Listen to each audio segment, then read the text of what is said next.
week, I woke up in a cell again. As a captain of Manchester City, I could take my life. That's an option. Or I can try and get help. And I went from that on the Monday. I went to my first meeting on the Wednesday. 4 months down the line, I'm picking a trophy up at Wembley. I had a really serious charge against me. Found not guilty. That was 5 o'clock in the afternoon. I went to the pub and got arrested at 11 o'clock at night for fighting in a kebab queue. And somebody will watch the podcast and they'll go, fucking hell, he's a psychopath. Yeah. Which at times I have been. But the man who sat here today is far from that. Yeah, wonderful.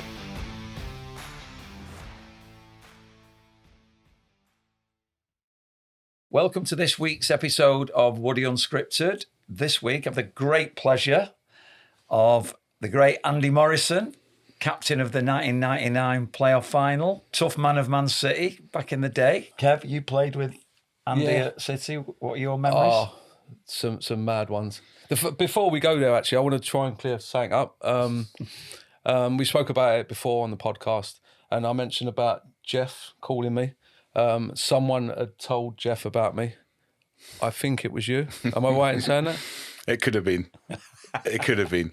Yeah. I think it was. And for that, I'm eternally grateful because it saved my life. Oh. And I wanted to say that before we started. Oh, that's lovely. Yeah. It was Sunday. Obviously we've been mates for years, and I've been in recovery a long time. I mean, it's 27 years since I'd last had a drink, and I was with Kev, and he wasn't right. And he was, and we spoke and all that. And behind the facade and all the nonsense, I could see a broken man. Mm. And obviously I have got contacts with people, and I made a couple of phone calls after that. And then, the hand of fate or whatever, the hand of God plays its part. And then, we end up with Kev is where he is now. So it was divine intervention, shall we say. Oh, well, yeah, that's mad. How do I repay that? Because I was in such a bad place. And without that phone call that Andy's made, things could have been so different. And it says the measure of the man, because people can see people struggling and maybe know they're broken, but to act on it and go out of his way to make the call is, like say, how do I pay that? So yeah, absolutely fantastic. And you've been in recovery a long time now, Andy, haven't you? Yeah, and it is. I've done these podcasts, Woody, many times, and my worry is always that the person you were and the person you are now, we're talking about a lapse of many, many, many, many, many years. People listen to the stories and all that, and then identify that stories with the person who sat here now, and they're totally different people. Of course, the passage of time shows us and things change, but I look back with a fondness. And I probably will quote things today, like a Morphety, Nietzsche talks about a fondness and a love of your journey. Yeah. My journey is where I am today, and I can't look back on that in shame. Yeah. There's things I would change. Obviously they would change, but I'm not going to go back and beat up that kid who's made all them mistakes, because it was my journey to where I am today.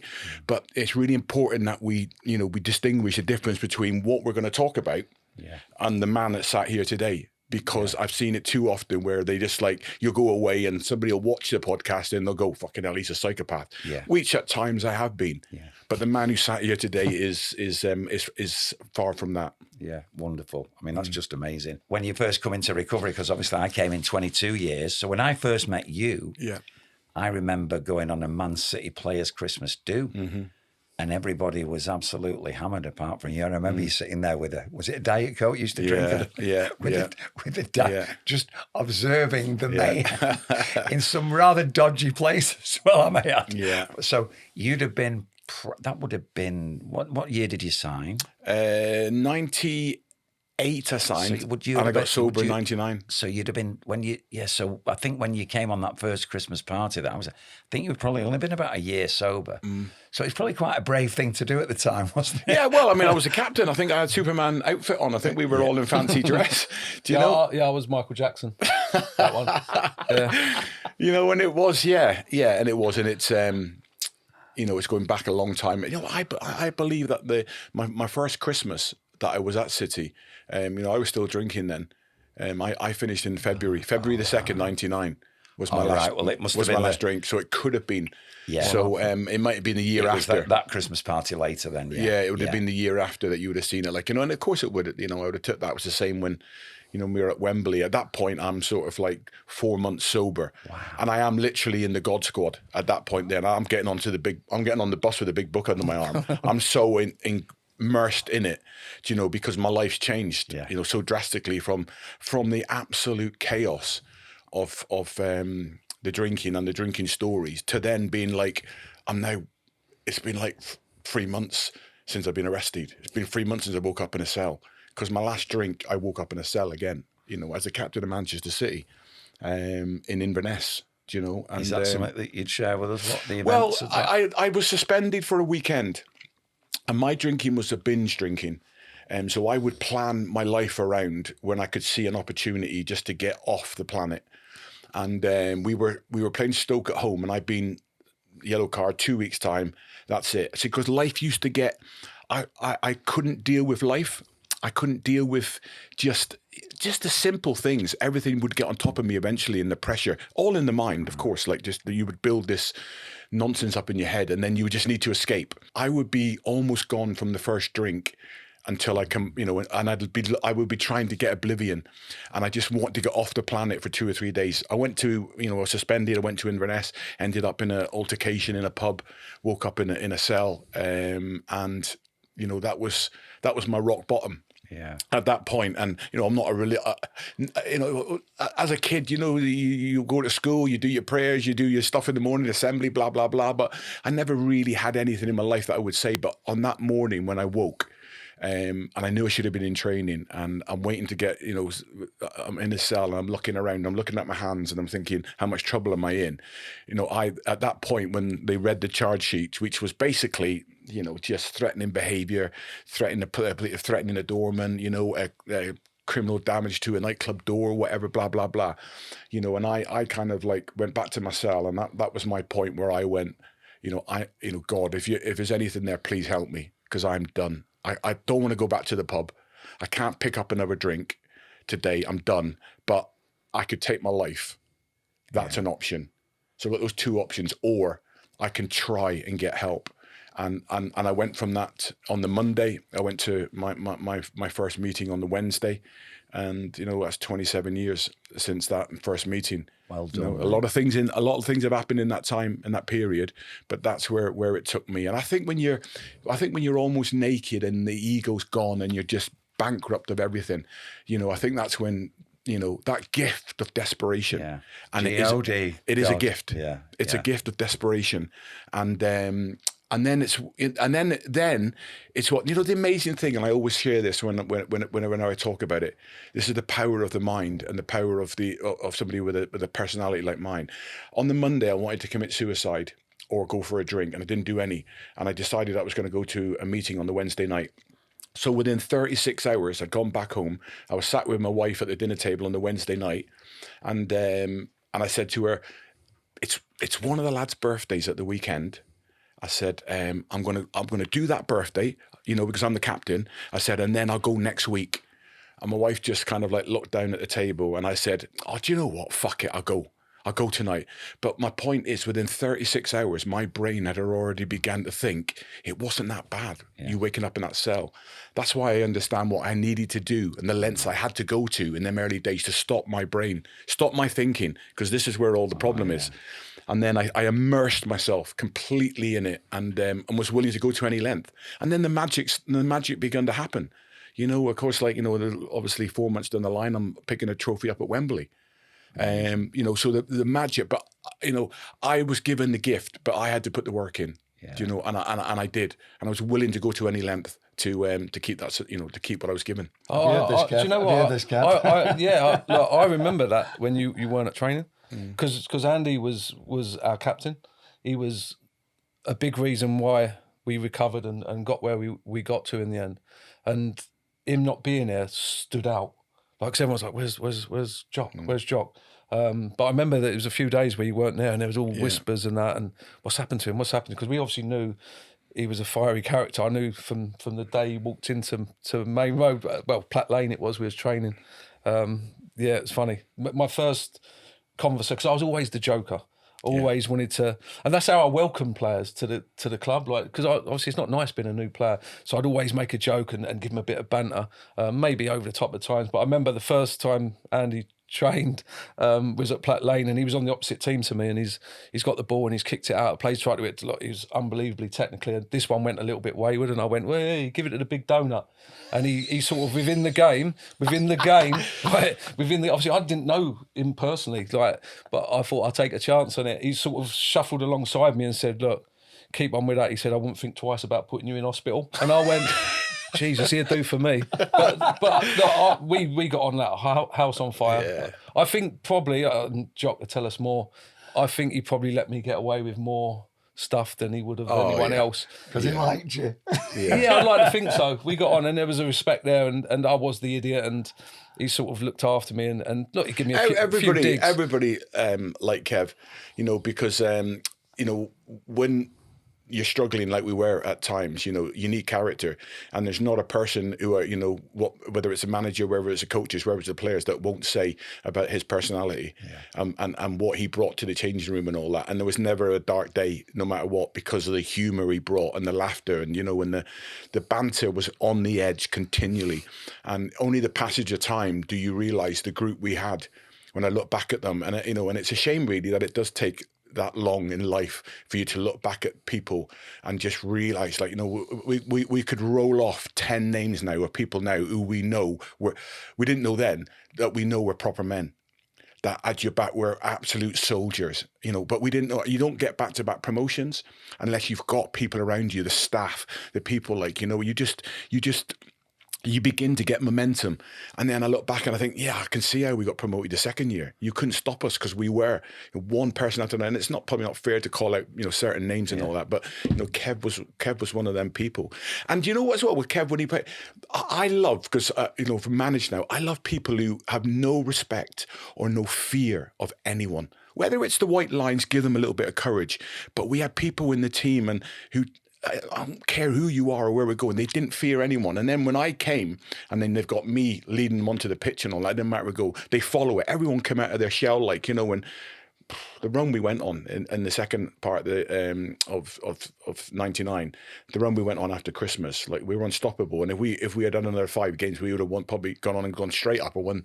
But thankfully we didn't. Thankfully we got to the playoffs, which was created.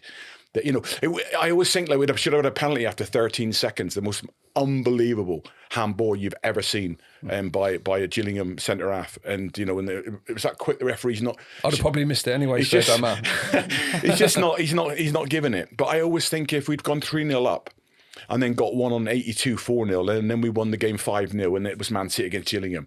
The drama and the romance of what happened would never have created. I wouldn't be sat here now if it wasn't for that the romance of that fixture and the way it went and the connection. And we could talk here for hours, couldn't we, about that group of players and the fans and the togetherness.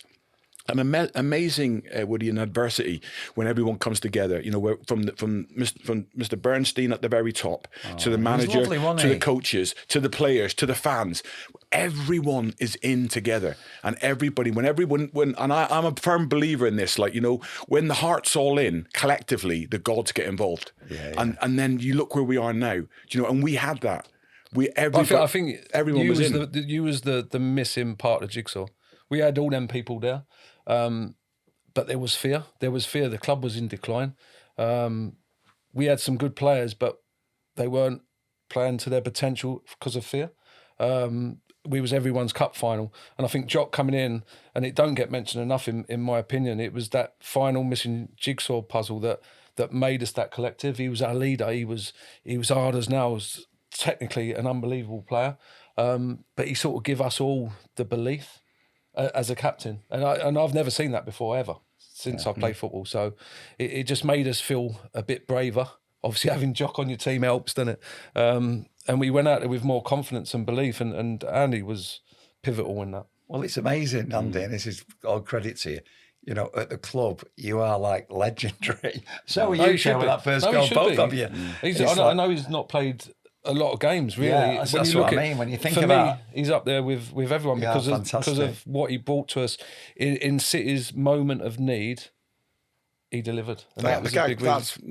That's really nice, and it means a lot, you know, when you say that, and when we speak to the lads who say that, you know, when sometimes people are humble and they say things like, you know, but it means a lot to me when it is said, and you know, but I'm not foolish enough to think that if Man City had £1 million, they would have brought me in, and again, that is part of the story. Yeah, circumstance, isn't it? Because they, you know, and it's literally Les Chapman. They've had the managers called a meeting about, you know, where we are, what we need, what we're lacking, and Les Chapman was with me at Huddersfield, and there's no money. They haven't got anything. They try and get something in on loan because that's how desperate things are. You know, we think of Manchester City, they can't even afford. I think they wanted players out. We had that many players. Yeah, it was difficult, Kev. And Les Chapman said, Andy Morrison, he said, if you know, we were talking about a leader, a centre half, whatever, and Les Chapman says Andy Morrison at Huddersfield.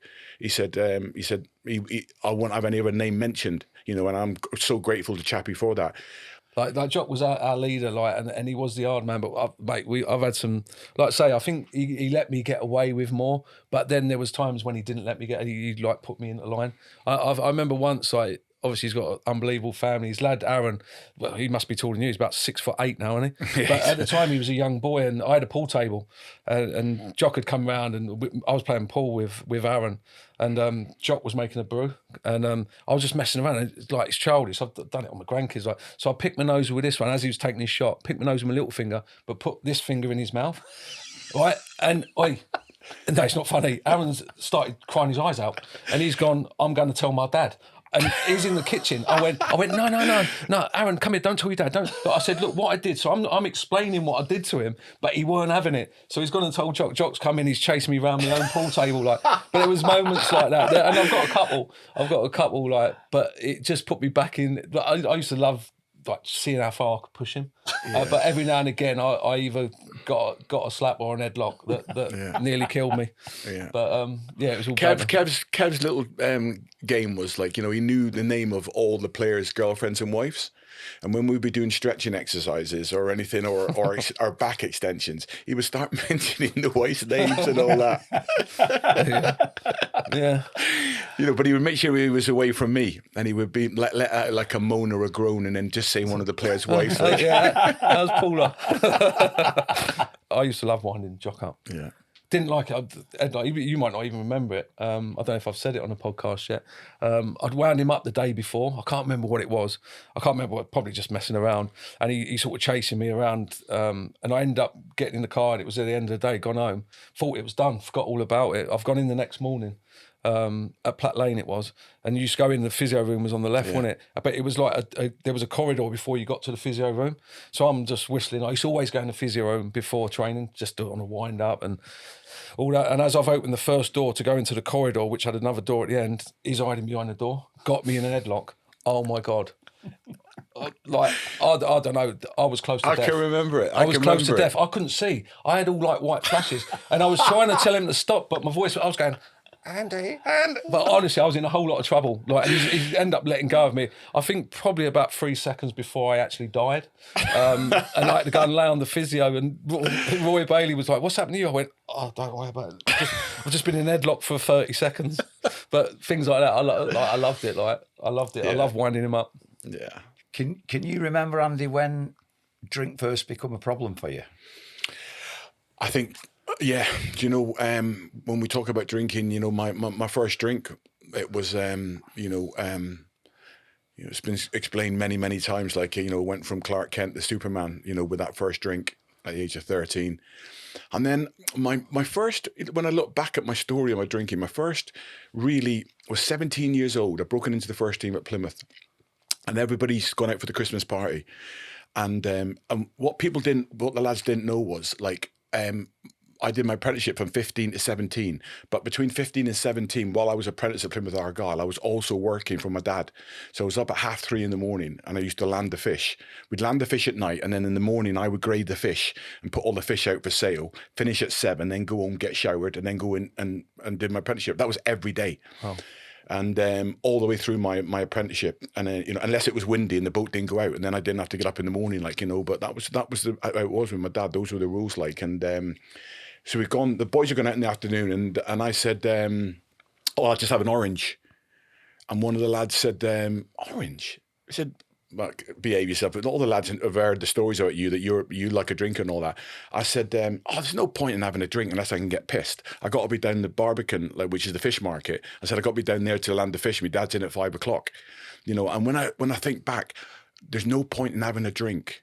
What's the point in having? I'll have an orange juice, you know. Because if I'm going to have it, you know, and that was even like 17, 18 years old. Yeah. If I'm going to have it, then I'm on it. You're going full out. I'm full out, you know, and that's not normal thinking. So I drank alcoholically from day one, you know, and then very, very early on, I realised that when I picked up a drink, it was just like, you know, I'm on it now and that's it. And then, you know, the best, you know, as the passage of time went on, at 18, 19, if I picked up a pint of Stella and I threw a ball onto a roulette table, I'd say maybe 0 was the only one that was trouble. I'd say, you know, by the end of my drinking, I'd say it was black and red, you know, whether I get home tonight safe or I end up in hospital or I end up in a cell or end up dead. It was literally 50-50 at the end of my drinking. But at the start, you know, and then the little things began to creep in. It was always around violence. It was always around... Where did that start? Do you think the childhood had anything, your upbringing or not? Was it a tough upbringing you had? Yeah, I had a tough upbringing. You know, tough upbringing. You mentioned your dad there. Is he as big as you? My dad was like my dad was a heavyweight boxing British champion of the British forces. Wow. Like, you know, and he was a tough man. You know, and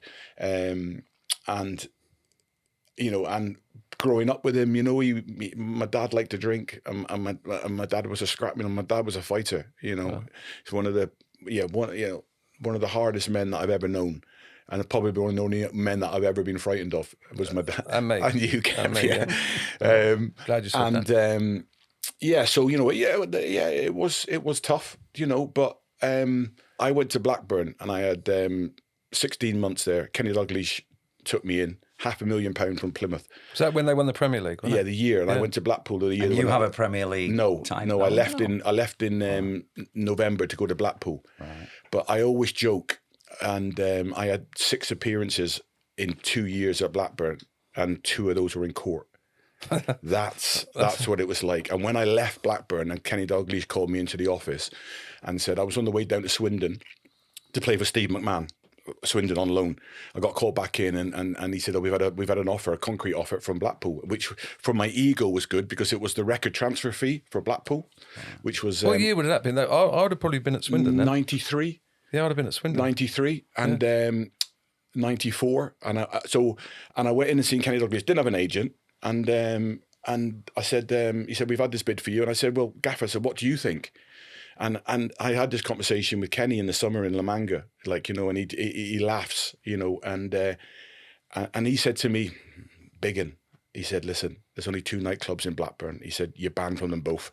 He said, I'd get to Blackpool if I was you.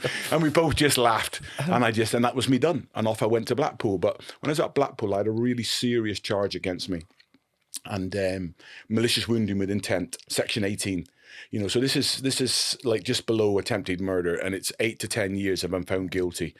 So, and it was in Blackout in drink, and you know, fast forward to the court case, 7 days in Crown Court, thrown out of court, you know, found not guilty within 45 minutes. You know, it was purely self-defense, but with excessive force.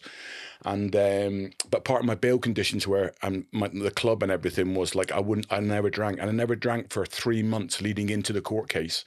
So for 12 weeks I never had a drink, and I stayed away from drink because, like, you know, the reality is you're going to jail if you're on remand, you're on bail, yeah. And if you get arrested again and make a misdemeanor, you will be done. You know, so no drink, nothing. I never picked up a drink for 3 months leading into the course. Went to the court, had you know, the week down in Plymouth, found not guilty. Went outside on the steps outside Plymouth courts, and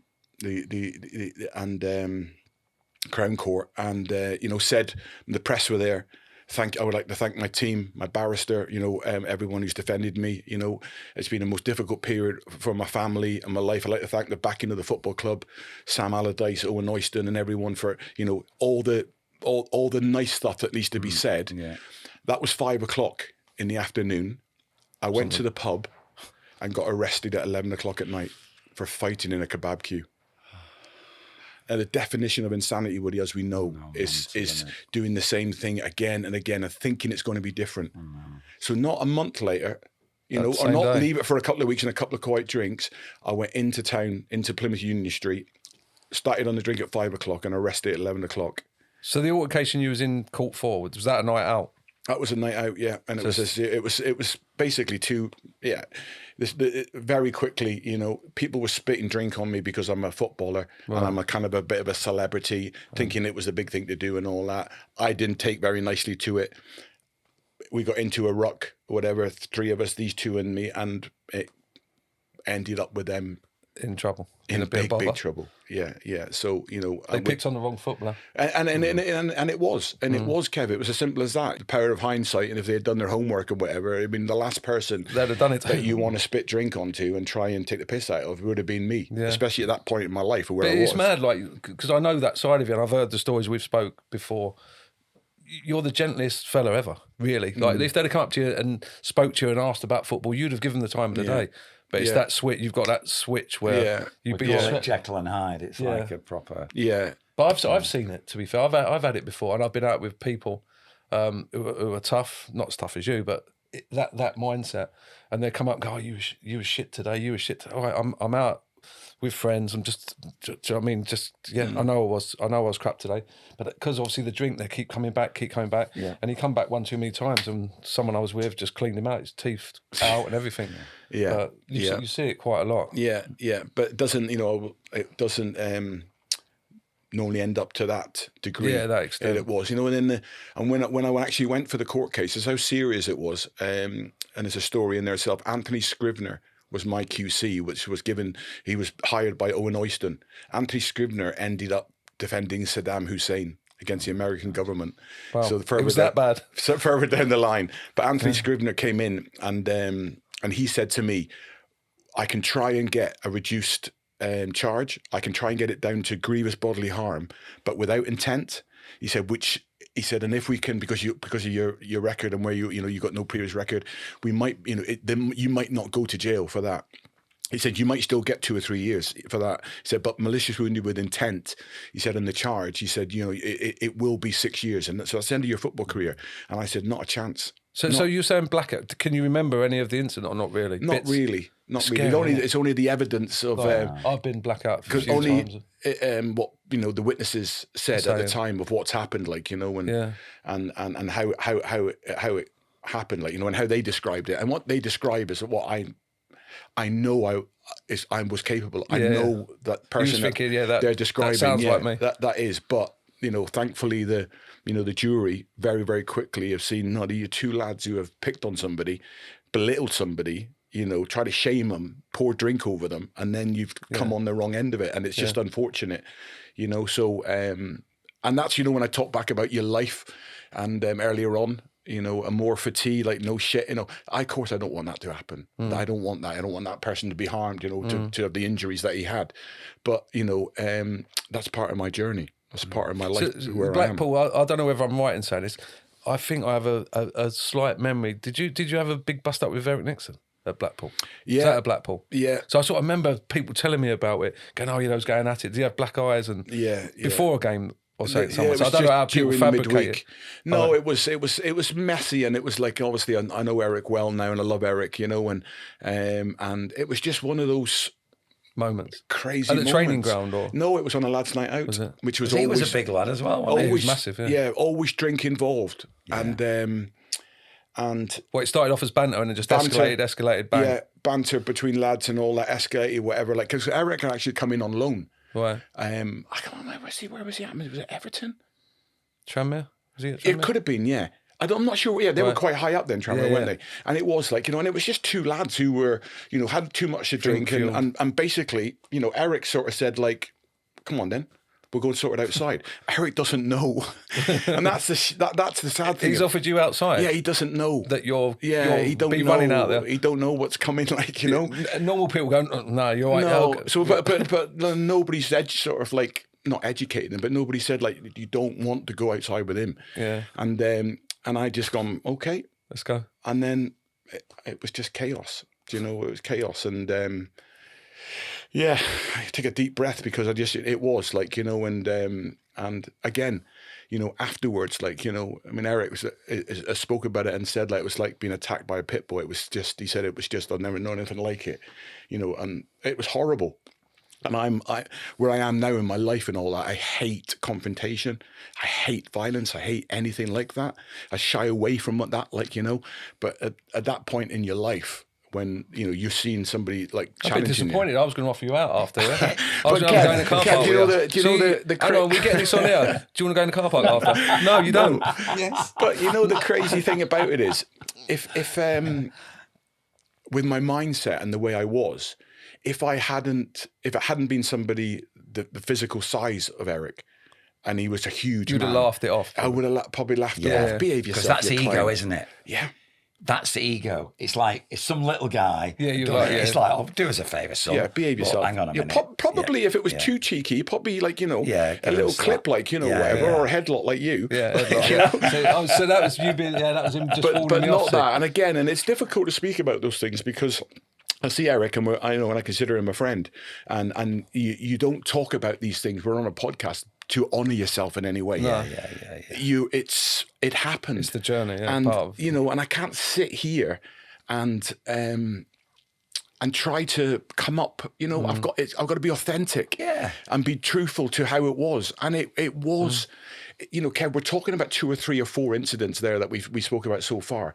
There are 100 incidents in my drinking from 18 to 28 that you could write a book on them. Do you know, it was that difficult, my drinking, and you know, it just repeatedly continually happened, and sometimes I got away with it, sometimes I didn't. You know, I took an horrendous beating in Plymouth. I went down for a weekend. I was at Huddersfield. I was coming back from a knee operation, so I was still 6 to 7 weeks away from playing. And I got in, me and my brother who worked the doors, we were into a nightclub, and we got into an altercation with some doormen down there, and they ended up coming the worse off, 2 doormen. And the following evening, I went out with a good friend of mine who I played football with, Darren Talon.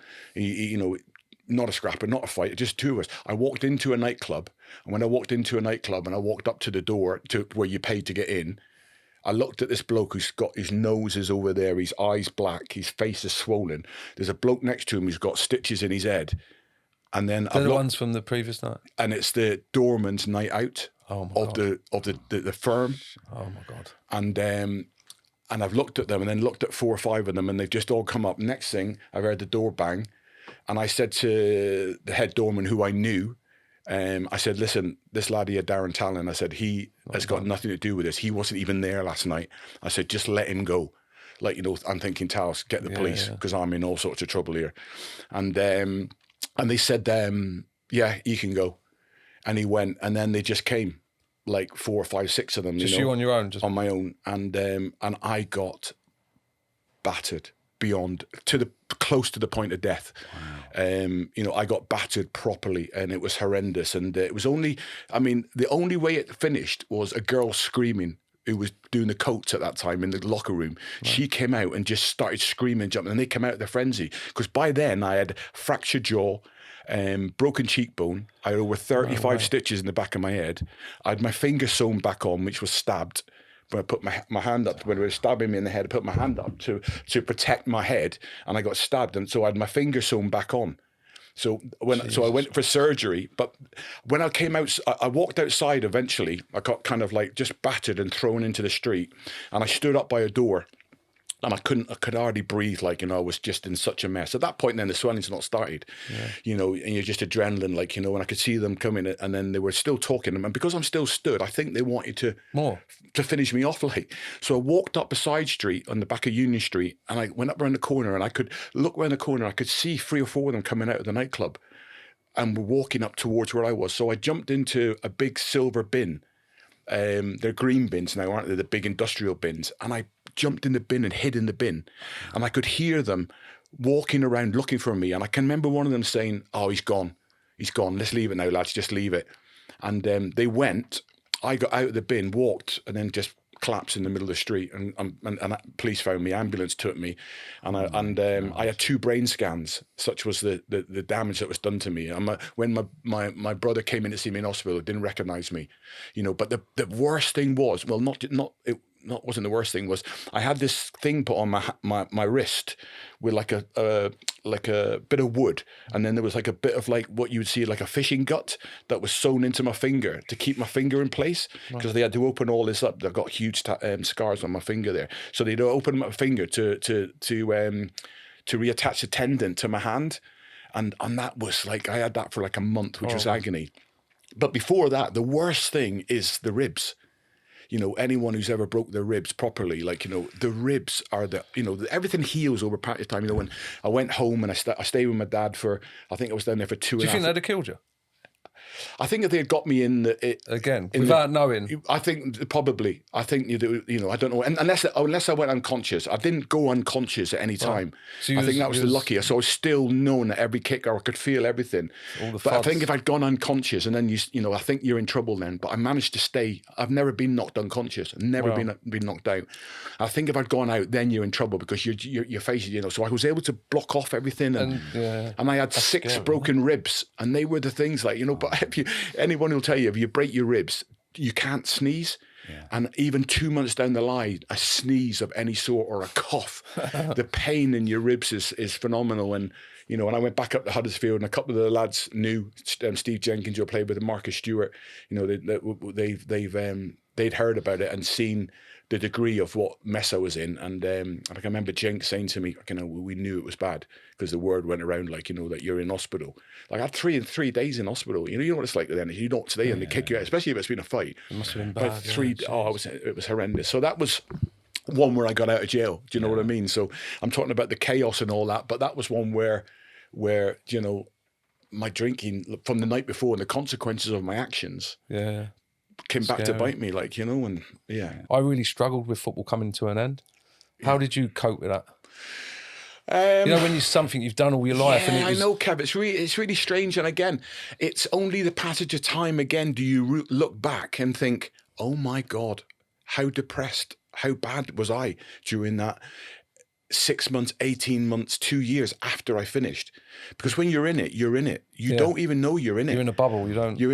And I remember finishing. I remember having the operation on my knee, and the surgeon came round. I'd just come round from the anaesthetic, and I said, this is about the 15th operation I've had at that point on my knee, and he said, you'll never play football again.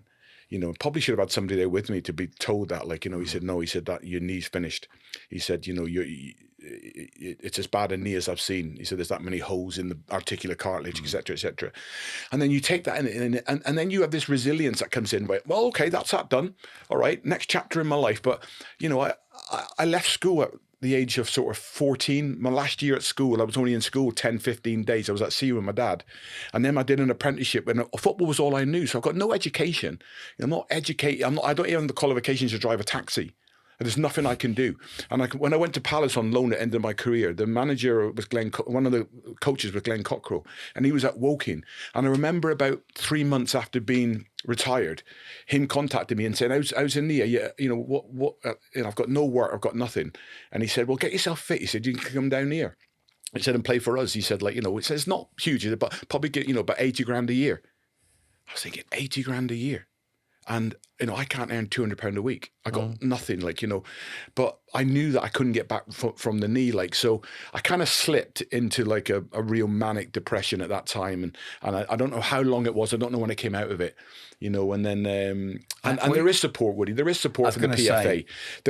There are, but you've got to reach out for it. You've got to be willing to sort of ring them. And it's not easy for anyone to say oh, hi, whoever's at the PFA, I'm really struggling. My head's not, I'm so low, because you're not even, my wife's probably aware of it, people around me, but you're not aware you're in it.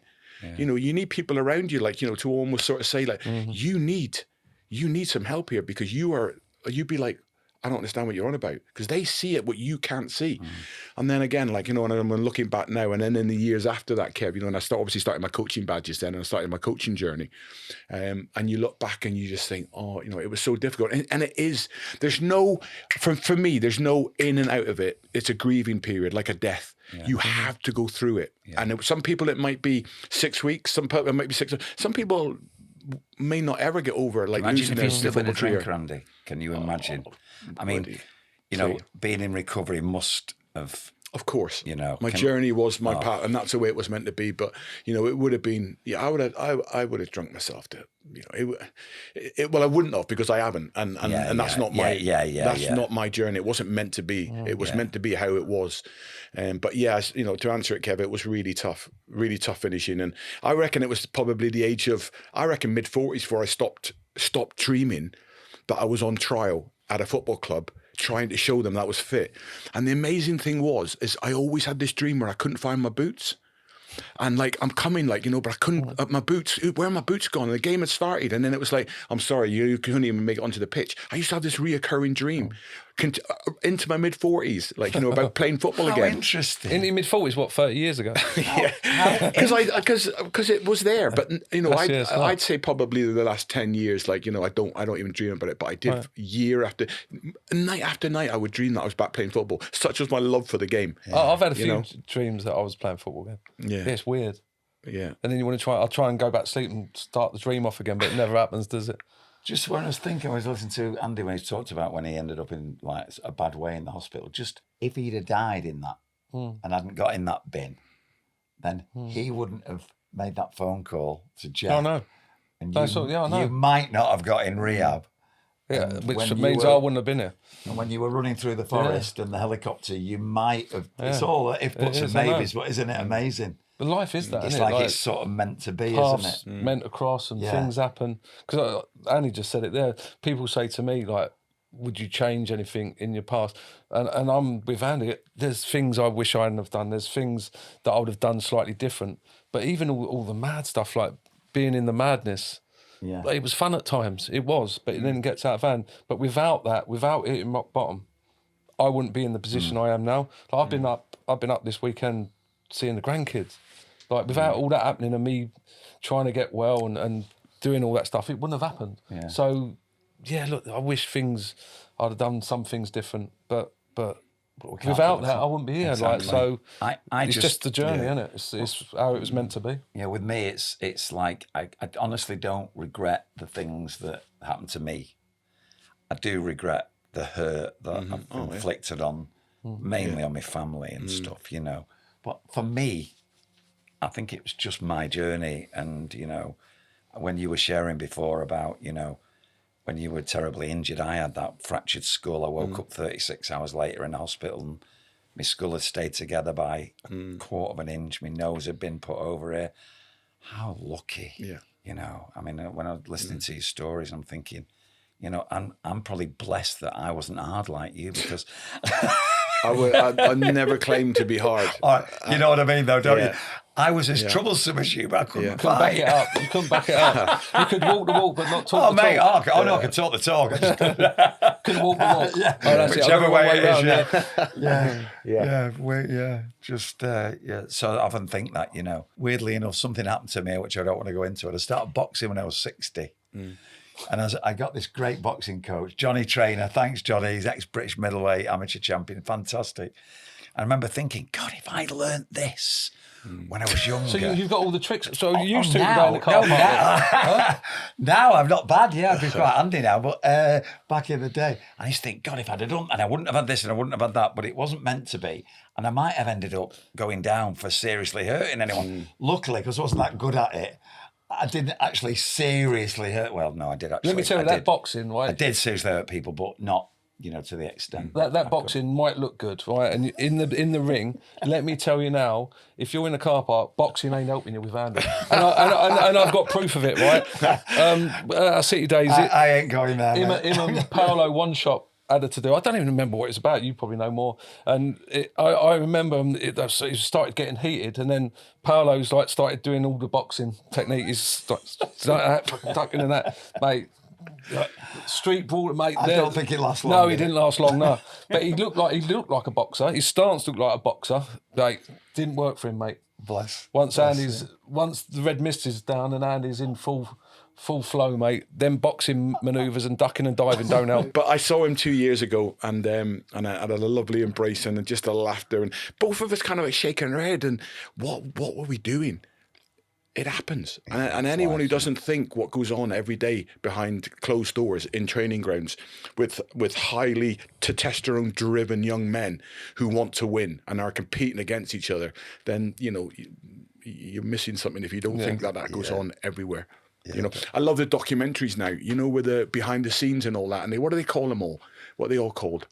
What? Everyone does now, like, Revealed or whatever. A club will do something like that every now. That's all doctor just for you what you need to see. Yeah. You're not seeing the nuts and bolts of all the real stuff that goes on in there, when the proper head losses from a manager. You don't want that to be in there. They don't want to see that, so it's very, very edited to make it look good, because it has to sell. It was your Netflix series and all that, uncovered in it, whatever they call them.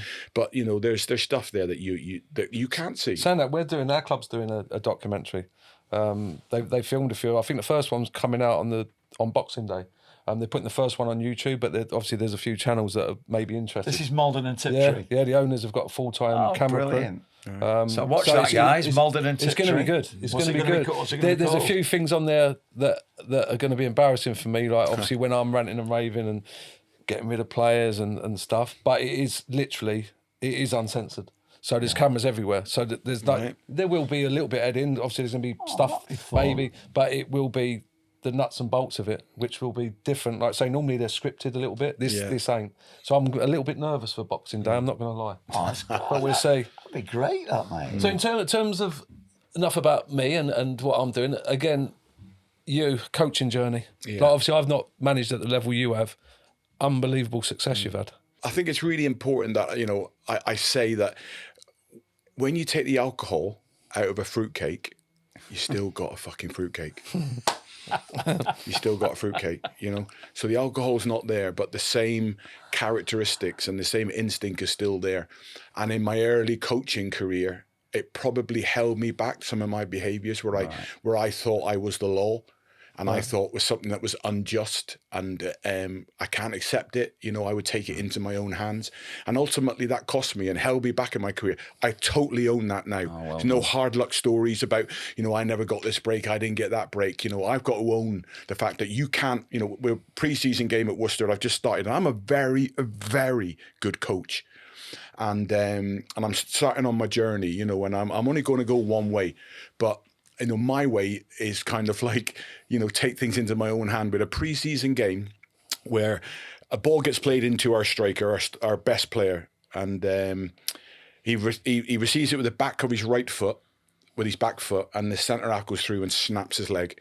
It was against Kidderminster Harriers, and it was the most cowardly, horrendous challenge that I've ever seen. And I was absolutely on this touchline just raging with it, but I kind of like go into this cold sort of like dark place with it, and the opposing fans are all shouting his name. Our players, and then Webster's getting stretchered off, and they're all shouting his name, killer, killer, killer. And I'm on the side of it, and I can't deal with it, and he gets substituted on 70 minutes, goes down the tunnel. I go off and do what I do, which I think is the right thing to do.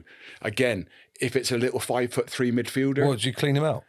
If it's a little 5'3" midfielder who's, am I going to do it? No, but he's 6'4", and I Precy, the manager, I don't even know what's going on.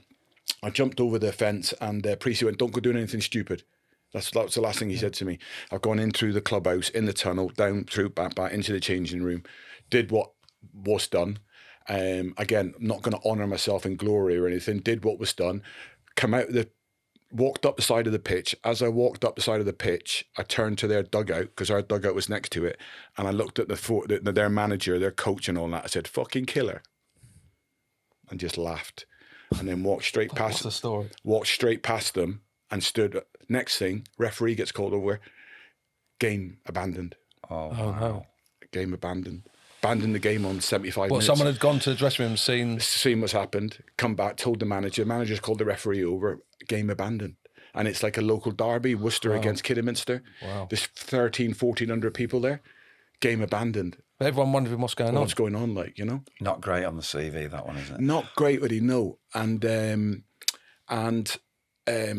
you know, in front of the FA, 10-game ban, like an 8-week wait. Do you think them stories or them circumstances have held you back? Because obviously you went on to have success in Wales. But you know, the progression should have been that you should have naturally progressed. But like I said, you still got that instinct in you to think that you can, and you can't. Do you know? You sit on the line and you like the authority. You know, the opposing manager should have taken him off the pitch. And then should have come across and apologised to us immediately, would have diffused it. But I taken the law into my own hands. So moving forward, do you want to get back into management then, Andy? At the moment, is it the most important thing in my life? And the way I am and the person I am, it has to be the most important thing in my life. You know, people will say, well, your family, blah, blah, you know, whatever. But I'm afraid it's not. If you're in football and you're all in.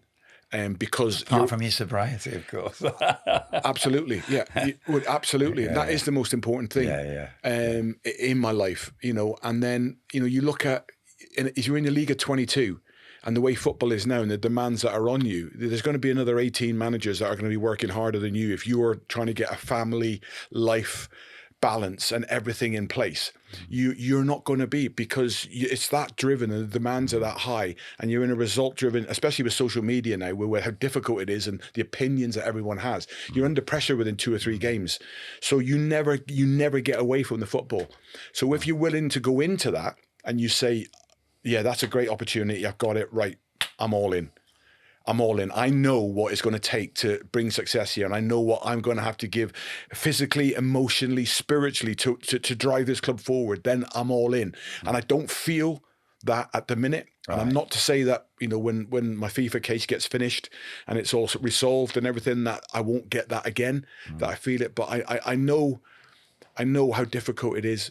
And the demands on a coach who's working in the Conference North at a full-time club is bigger than the manager who's managing Manchester City. I'm telling you, it's more. I have to be all in life, because I know how short and I know how finite life is.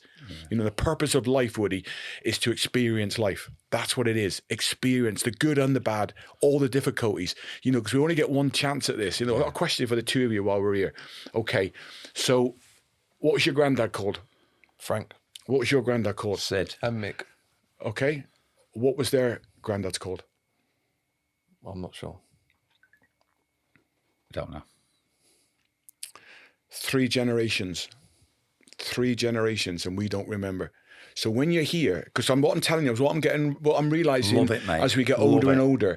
What I'm realising, Woody, as I get older and friends and people are going, like, when you're dead, when you're gone, you're gone. All right? There ain't no coming back. You're gone. So we have to live now. We've got to live today. It's the only we know. It's the gift that we've been given. And we've got to live it, because within 3 generations, we can't remember. I know now, because it was put to me when I took somebody in to speak to the players, motivational speaker, and asked that question. I went away and it's Walter and Angus. So I know it now. I didn't know.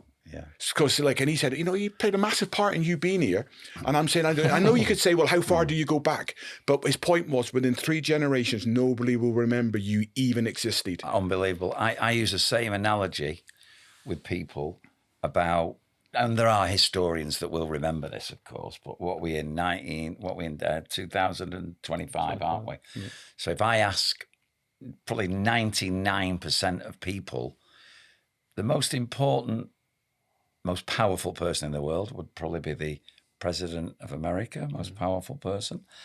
And not getting into politics now, but if we went back 100 years, which is nothing. If you add all our ages up, it's 160 odd years or whatever, so it's nothing. And we say, right, who was the President of America in 1925? Some people might remember, but 99% of people won't remember. Who was the Prime Minister of Britain, super powerful country, in 1925? Who was the Prime Minister of Great Britain in 1925? And these are probably they were at the time the 2 most powerful men in the world, and no one fucking remembers them. Excuse my language. Yeah. No one remembers them. It's the same principle, isn't it? Absolutely. You know. So, but while we're on the earth, we're just a grain of sand on a massive beach. Yeah. And the only people that we can really have any much influence on is our family and the people that we touch around us. And then that's basically all we can do. And that's a beautiful thing to do, by the way. But it's realising that the world doesn't revolve around us, isn't it? We see so many people, you know, we're all now in recovery and it's a real recovery thing, you know. But it doesn't, it doesn't revolve around us, but we are the most important person in the world. There's 8 billion people on the planet, all right? And go and take 2.5, 3 years out, Kev, from now and go and find another Kev Horlock. That's how unique. That's how special you are. Yeah. That's how special. You know, I say that to my kids and the best version of you is all that matters. And that is what your purpose in life is to find out what is the best version of me, you know, and that's enough. It doesn't matter whether you're Lionel Messi or whether you're playing at Accrington Stanley. If it's the best version of you, that's a man. Do you know? And that's what I try, and the players that I work with and the players that I've coached and all that, let's find out how good you could be. Getting back to our drinking, I can't find out what the best version of Andy is or what my purpose is in life if I'm drinking. It's all over. And I don't know what I'm going to be. I ain't going to be Elon Musk. And I'm not, there's no, but let's find out what's the best version of me. And that's the most important thing, you know, that when you actually finish, and that day when we put the elbows out in the morning and there's fucking wood there, do you know, and we go like, do you know what? Fucking hell, I'm proud of that. I gave it everything I fucking had. Everything I had every day I gave. And if you've got that, then that's a success, you know? And I will always warm towards people who I see fighting because I know how I had to fight. Do you know, and I was saying to you earlier on, wasn't I? I'm the slowest centre-half that ever played in the Premier League. I got to the Premier League when nobody said I could get there. I got there and played for 2 different clubs. You know, I had no education whatsoever, and yet I got my pro license. And I've managed now, Kev. I've managed World Cup qualifiers. I've managed in the Champions League. I've managed in the Europa League. When I went and did my first coaching badge, when I did my D license at the age of 31, I didn't have an email address. When they said to me, "Can you just leave your email address?" Like, what's that? What's an email address? Do you know? Yes, man. So, what can I do with that? I've tried to be the best version of me, and I can sit here now and be proud of that, you know. And I get it wrong. I get it so wrong at times. I still make mistakes, but you know, I can sit with me and know that, like, you know, if you play for me or you work with me, you know, you're getting everything. Yeah, you're getting everything that I've got. I think that's what sticks out to me. Oh yeah, like listening to talk. I know that incident at Worcester against who was it against where you got in Kidderminster. I know that's not a great circumstance and what happened, but for me that tells you everything about you. How many years ago was that, Andy? I imagine it would have been 2007. Like you got the players' backs to know you've got a manager. Listen, the person that's sat in front of me now, I don't think any chance that you'd do that again. No, of course. But he will still have your back, but do it in a different way. But it's just different, isn't it? You but what I will say as well, Woody, on that is, don't think that the Dalai Lama's sat here. Because if the same thing happened again, the same instinct would come into me. Yeah. The same feeling would be in my stomach. But, you know, I'm 27 years now sober, and I think that would equate to 2.7 seconds of me being able to think. Just think. Yeah. Don't go on your first thing. Because if I lived my life today on my first instinct, I'd probably be sectioned still. Oh, mate. Do you know what I mean? Totally ID with you. Yeah, but does that make sense? And anyone who's listening to the podcast, 150%. You know, my first reaction is the wrong reaction, but I can breathe. Yeah, definitely. And go, well, let's think this through. What would a wise man do? I think in my life, 95% of the time, I work really solid recovery. I've got the 5% when I don't, and it's always when I don't work my recovery that shit happens. Mm-hmm. It's always when I look back. Yeah. Let myself down on there. There's not too many, which is so wonderful. Look, we could go on forever about we could stories. Hear for hours, Ken. We could be talking. All I would like to finish, like obviously your dad said make an impression. You've made an impression on me, and a good one. And I thank you again for what you did regarding making the call when I was having problems. And Jock will always be my skipper. Never had a captain like it, never will again, and he'll always be my captain. Isn't that lovely? Thanks, Kev. That means a lot. It really does. It's been great having you, Andy. Thank you. Really enjoyed it. Yeah, Andy? And can I my last few words? Can I just say that everything that I spoke about okay, it's different to the man that sat here today. 100%. You know, and you've got to remember that when you read it, it's so easy to put in that chaos. You put from 1995 to 2025, and all of a sudden they're together, and you go away with that. That's not who I am. Yeah. You know, and it's really important to me. Like, you know, make sure you put that on the thing, Sammy. Anything disclaimer with anything Andy said about his past, please. Yeah. But the last thing I want to say to Jock is, I'll see you in the car park in a couple of minutes. You're not that man, though, boys. Don't agree to it. Listen, I'd rather have a cup of tea and half a pack of digestives. I really would. I'd have a chat. You don't eat many digestives. Mate, I was going to say the same. He's as trim as I've ever seen him. So I'd like to thank all the viewers for watching.